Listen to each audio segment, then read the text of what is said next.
Hey everybody, Johnny here. In this video, we're going to take a look at the new hair nodes that have been included with Blender 3.5 in the Essentials Asset Library.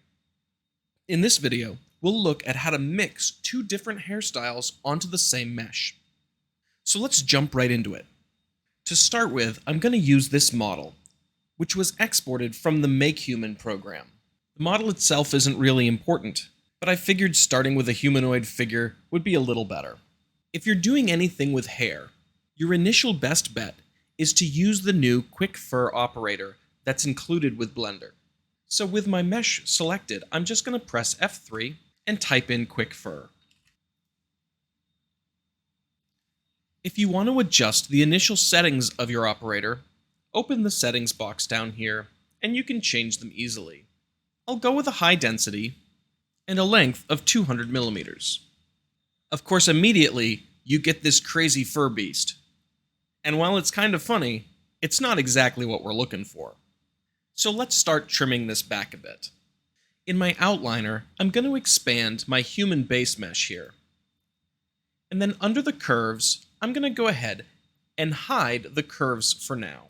The first thing I'll want to do is define where I want the hair to go. And I'll do that using a vertex group. So I'll add a vertex group to my model and name it hair. Now I'll simply tab into edit mode and select the vertices where I want my hair to grow.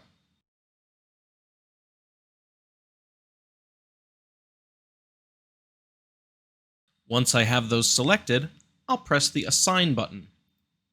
We can always check what this looks like by toggling into weight paint mode.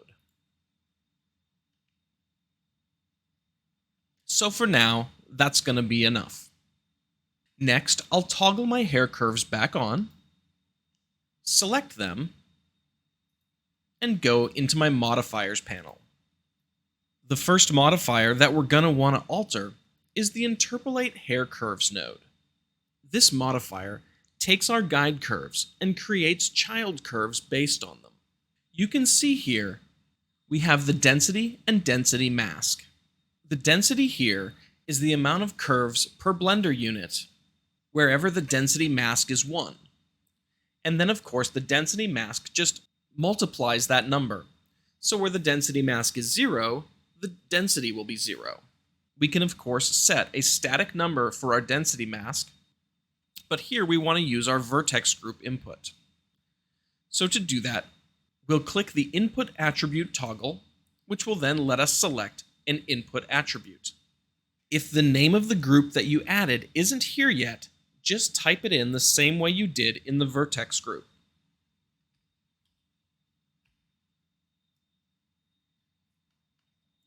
We have something a little better. Of course, it's looking more like a troll doll than anything else, but at least it's not emanating from every point of the body. The next thing we'll want to do is adjust the thickness of our hairs.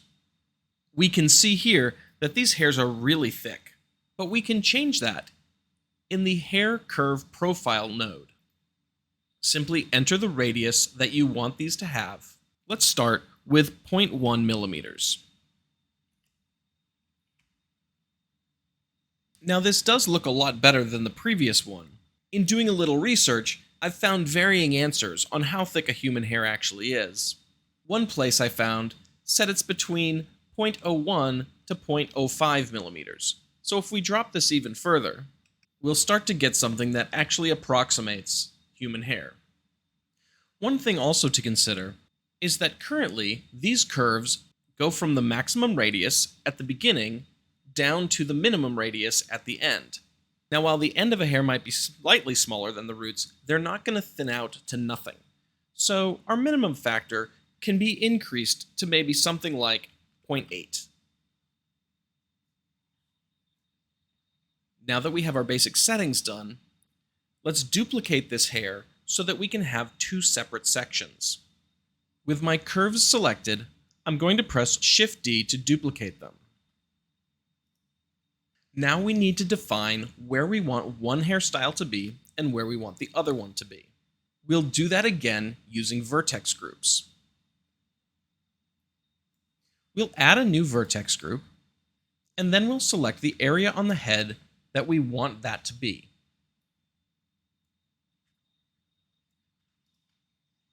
We're going to go with this side. Now, we don't have to be super precise about the extra places, because we're going to combine this group with our existing hair group to define the region we want this group to affect. So I'm going to call this one right side. I'll click Assign to assign it. Next, I'll press Ctrl-I to invert it, and now I'm going to expand this just one by pressing Ctrl+.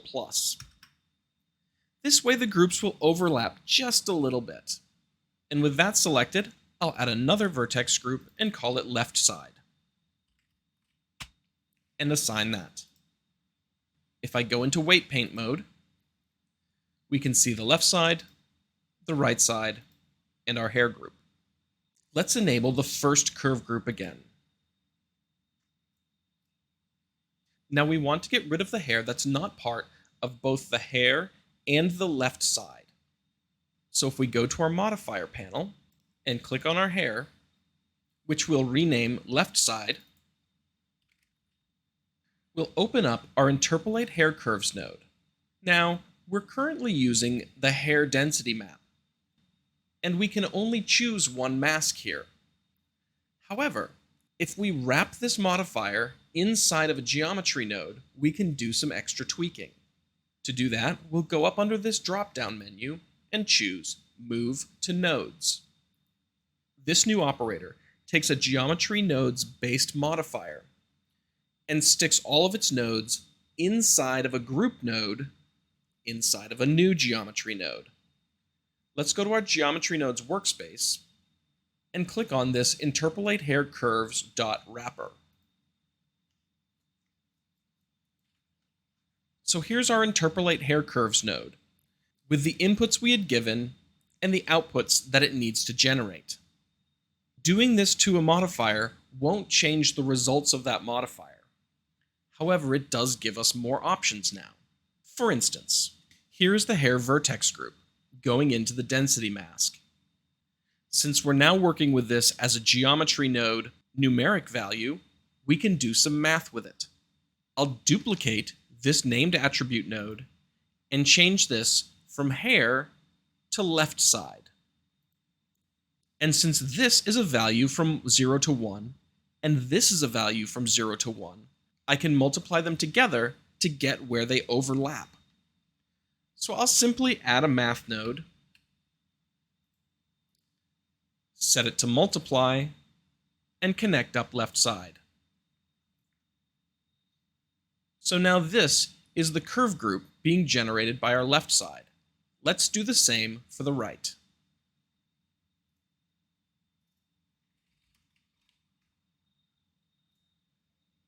We'll hide the left side,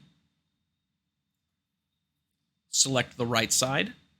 In the Modifiers panel, we'll go to the Interpolate Hair Curves and move it to Nodes.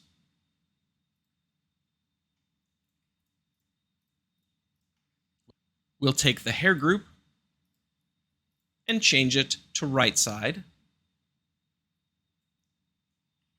and then add a multiply node.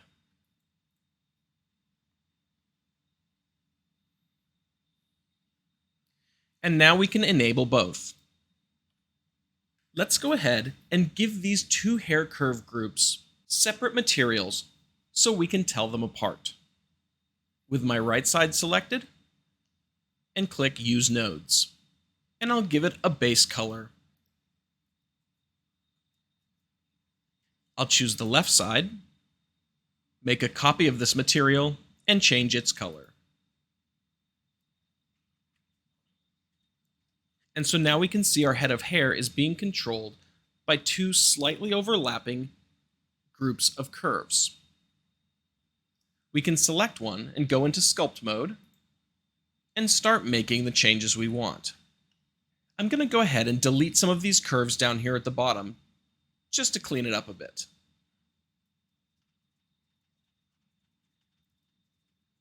There. Now I'll use my comb tool to do some grooming.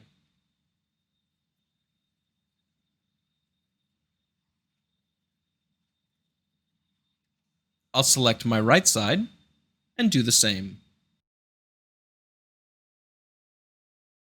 Now that we have a basic shape, let's go ahead and add some more effects to our hair.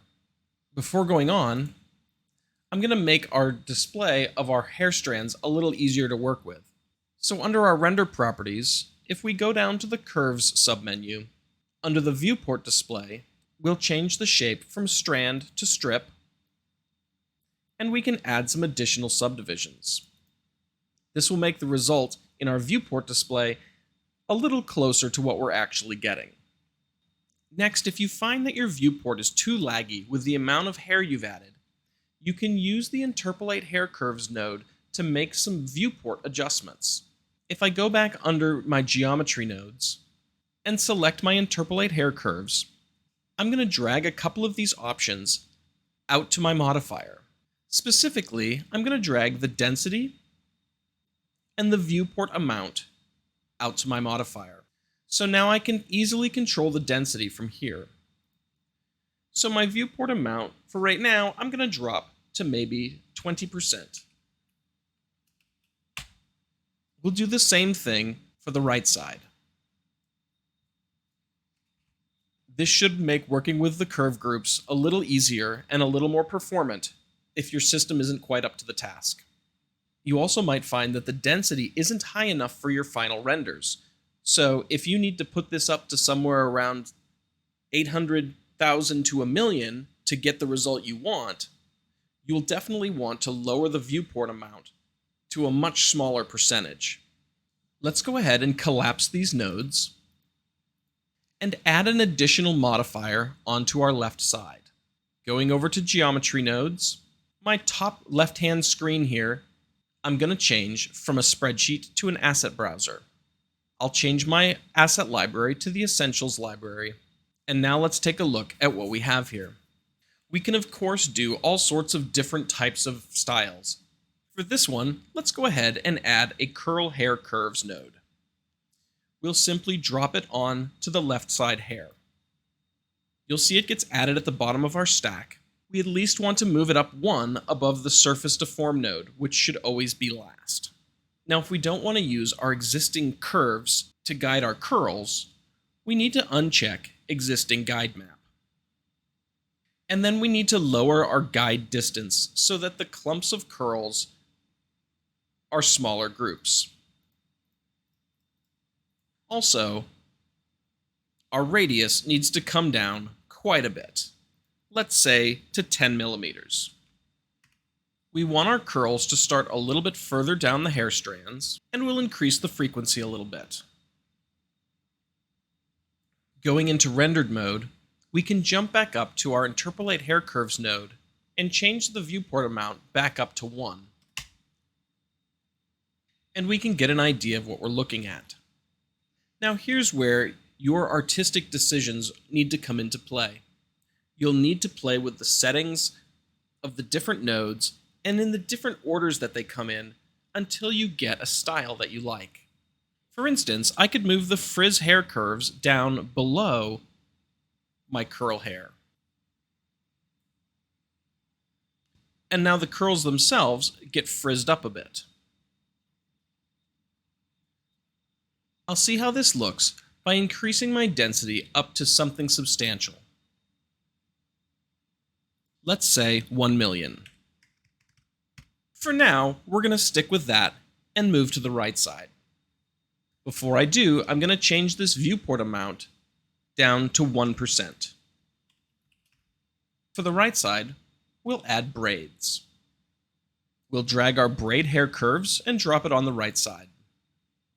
I'm going to move this one up just under my Interpolate Hair Curves. Now for this side, I want to keep more manual control over where each braid is going to be.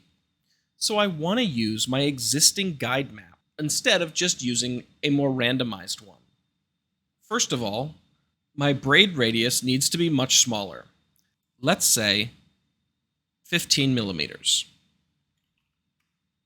We'll want to add some subdivisions before the braiding happens to make the braids look nicer. Since this is getting a little out of hand, we're going to go ahead and bring up our viewport amount so we can see them a bit better. Of course, you may notice that these braids are really out of control. That's because we need to come down here and turn off some of these other options, like our hair curves noise and the hair curves frizz. Now we've got something we can work with.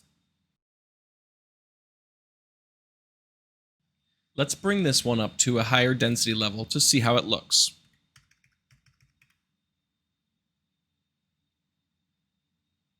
If you're getting too many braids, you might want to reconsider your initial guide curves. So for instance, if I go into Sculpt Mode for my right side, I could go ahead and delete all of my guide curves. And because my braids are using the original guide curves, they're all going to be deleted. But now I can come back in and add singular curves exactly where I want them. So with just one curve here, I can make the adjustments I want to get the look I'm looking for.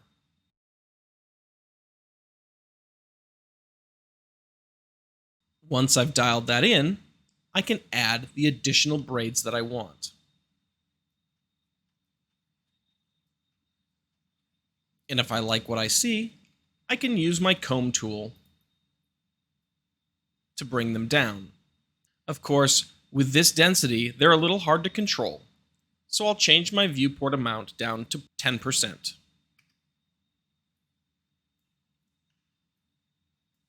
And now I can handle them easily.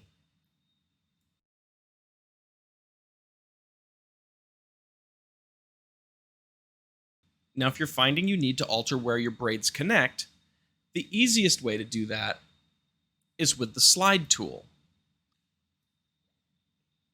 This will let you slide the base of your curve around. And this is where the overlapping groups comes in handy. Here, I can make a little more space, push this up so they overlap at the part line here, and just add a new curve. However, one option that you'll want to know is under the curve shape. If you're adding a new curve into an existing styled group of curves like this, add in the interpolate length, shape, and point count. Now, when you add a new curve, it's going to take the surrounding ones into consideration. Add a camera into this scene and set up an HDRI image.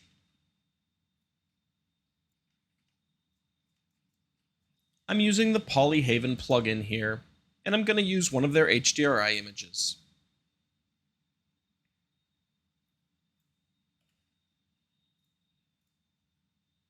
Let's give this a render and see how it looks. From here we can do some additional sculpting to get some of this side's hair under control, and we can add some additional noise to this side.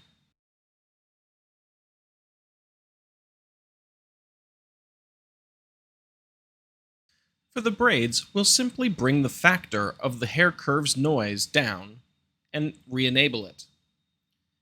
Then we'll bring up the factor just a little bit, let's say to 0.2. We'll render that and see what we get. I'd say that looks a little better. Let's go ahead and tweak our materials and do a final render. We'll do both sides with this orange color,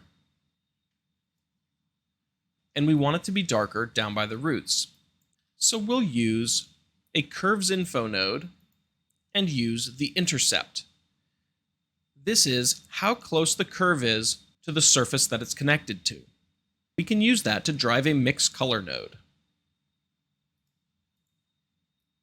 We'll copy this color and paste it onto both of these. And then we'll change our A value to something darker. In addition, we're going to swap out this principled BSDF node for a principled hair BSDF node.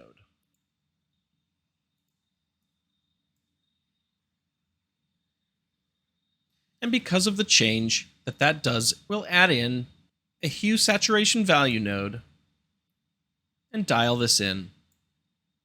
Let's go ahead and give this a render and see how it looks. And there you have it.